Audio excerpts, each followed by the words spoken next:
अपने संबोधन में क्या कुछ कह रहे हैं वो सुनिए। स्नातक, प्रास्नातक, ITI, पॉलिटेक्निक, मेडिकल का, इंजीनियरिंग का कोई भी नौजवान होगा, हर नौजवान को हम टैबलेट और स्मार्टफोन दे रहे हैं।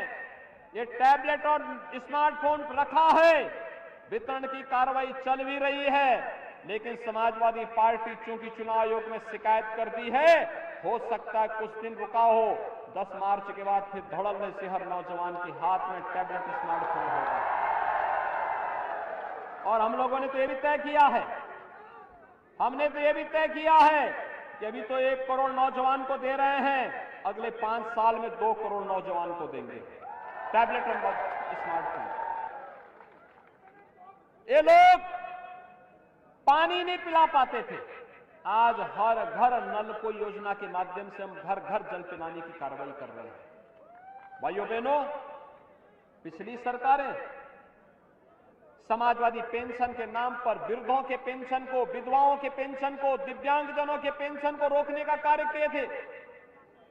हमारी सरकार आई, हमने पेंशन की राशि बढ़ाई और भाइयों बहनों 12,000 रुपए सालाना हर वृद्धजन को, विधवा महिला को, दिव्यांगजनों को पेंशन की सुविधा दे रहे हैं। 1 करोड़ ऐसे परिवारों को पेंशन की सुविधा वर्तमान में सरकार दे रही है, जिसको समाजवादी पार्टी के लोग रोक चुके थे।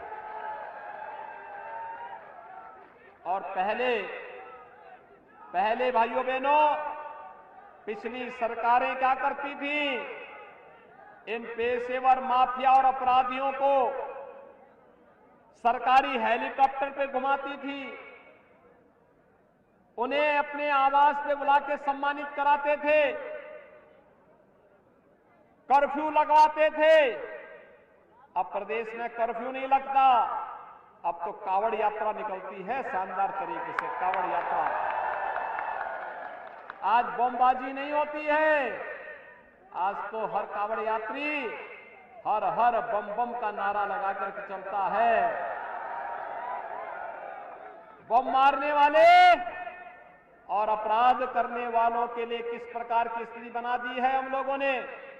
कोई पेशेवर अपराधी और माफिया होगा तो उसके लिए एक ही व्यवस्था है, तो जेल में रहो या उसको इस लायक बना दो कि अपने जेल की सीमा, बाउंड्री क्रॉस ही ना करने पाए वो। और जो कुछ पहले डकैती डालते थे आपकी योजनाओं पे, गरीबों का राशन खा जाते थे, सड़क का पैसा खा जाते थे, बिजली का पैसा खा जाते थे, वृद्धजनों का और विधवा महिलाओं का पेंशन खा जाने वाले लोग, गरीबों के मकान को हड़पने वाले लोग, आज उनको ढूंढ ढूंढ करके हम लोगों ने एक हाथ में विकास की छड़ी पकड़ी है, विकास बिना भेदभाव के होगा, और दूसरी हाथ पर इन पेशेवर माफियाओं के खिलाफ हमने बुलडोजर का लीवर भी पकड़ा हुआ है। बुलडोजर चला चला करके इनका भी इलाज करने का एक साथ काम करेंगे। और इसीलिए तो परेशानी है, जब बुलडोजर का नाम आता सबसे ज्यादा परेशानी होती है अखिलेश जी को, सबसे ज्यादा परेशानी होती है उनको।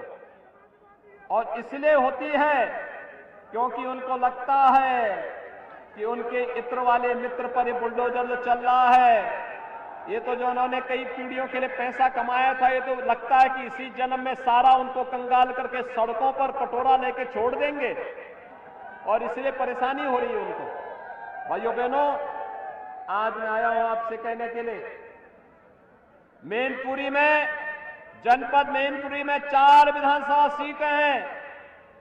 ये किसनी से क्या ये संदेश आप चारों विधानसभा सीट पर पहुंचाएंगे कि चारों के चारों भाजपा की झोली में जानी चाहिए? भाइयों बहनों, आज ये विकास हो रहा है, आज जो गरीबों को राशन मिल रहा है, मकान मिल रहा है, शौचालय मिल रहा है, रसोई गैस मिल रही है, बिजली का कनेक्शन मिल रहा है, आज जो विकास के बड़े बड़े कार्य हो रहे हैं, नौजवान को नौकरी दी जा रही है, बिना भेदभाव के नौकरी दी जा रही है, पारदर्शी तरीके से दी जा रही है, ये कार्य इसलिए हो पा रहे हैं क्योंकि पिछली बार राम नरेश अग्निहोत्री को आपने विधायक बना करके भोगावा से भेजा था।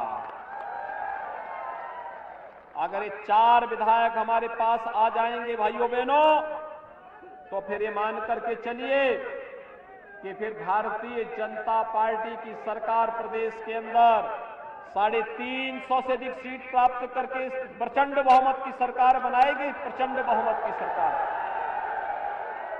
आपने देखा होगा अभी मतदान चल रहा है दूसरे फेज का, दूसरे चरण का मतदान चल रहा है और 1 बजे तक 40% से अधिक लोगों ने मतदान कर दिया था। अभी 5 घंटे और बाकी है। अगर यही स्पीड रही तो मतदान का प्रतिशत 75% तक पहुंच जाएगा।